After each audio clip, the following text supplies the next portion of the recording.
And some more developments in the last few minutes in the cabinet reshuffle. More people apparently on the way up. First of all, we saw Steve Barclay, who you may remember as a Brexit cabinet minister, arriving in Downing Street. And then shortly after him, Anne-Marie Trevelyan arrived. Now, you may remember, lost her job when the merger took place between the Foreign Office and the International Development Agency. She was promised a return and is now tipped to come back into the government. Well, let's go to our chief political correspondent, John Craig, who's in Downing Street. And I should say, John, one other piece of information we've had in the last few minutes, Oliver Dowden going to be the new co-chair of the Conservative Party, along with the controversial Ben Elliott. So tell us what's going on.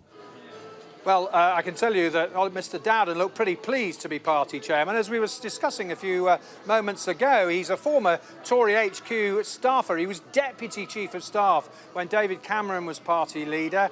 Nobody knows the party machine better. He's very much a party organisation person, and he will obviously want to shake up the party's election fighting ahead of elections next spring, of course. I said to him, party chairman? He said, that's correct. And he smiled. He looks really pleased to have got that job. He's been culture secretary, so no more dealing with the media and all the reforms, Channel 4 privatisation, all that sort of stuff. Party chairman. Now, he will become, I would imagine, a leading spokesman for the government in broadcast interviews, firefighting, if you like, when there are controversies, because he's seen as a pretty assured media performer. So that is Mr Dowden, MP for Hertsmere. Remember, a former party chairman, Cecil Parkinson, was MP for that seat a few years back.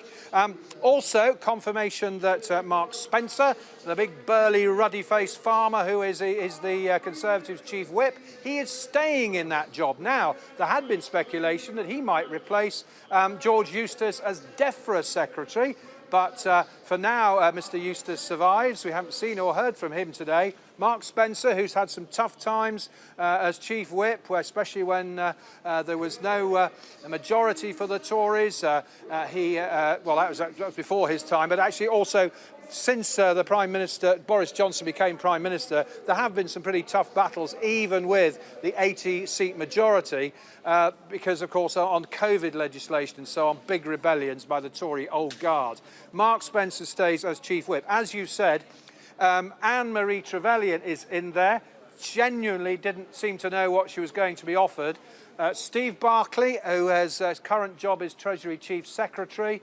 Well, the trade portfolio is vacant now that Liz Truss has moved up to Foreign Secretary, so perhaps one of them will get that job.